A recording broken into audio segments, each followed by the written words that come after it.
Now that we have the virtual machines ready, we can run some containers on the virtual machines.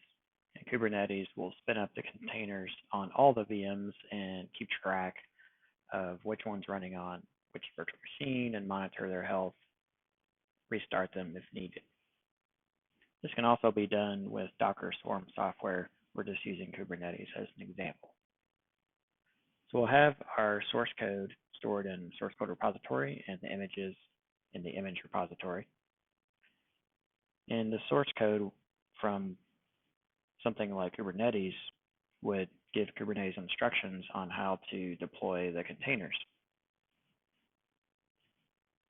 So we can use the kubectl or kubital, however the different ways of pronouncing the software are, and that can go out to the repository and grab the images off some place like Docker Hub and bring those over onto the different virtual machines.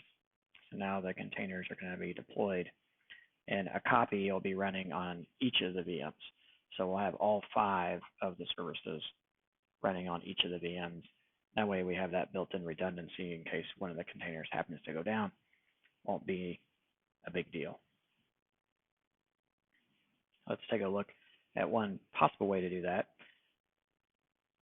So we can use the kubectl or kubital, and with these instructions, we'll be able to create what's called a deployment. A deployment is deploying that container across those nodes. So in our example, we have 3 nodes. We'll be deploying 3 copies of this container evenly across those nodes. And we have the address on Docker Hub where that image comes from. We saw how we were pushing up that image after building them in earlier videos. We have one create deployment line of code for each of our 5 containers. So we'll go ahead and run those. And these will run pretty quickly. The longest part would be downloading the image. So now that that's done and we have the deployments created, we'll go back over to our example, which was in Google Cloud, where we have our 3 nodes, and then we're going to go look at the workloads.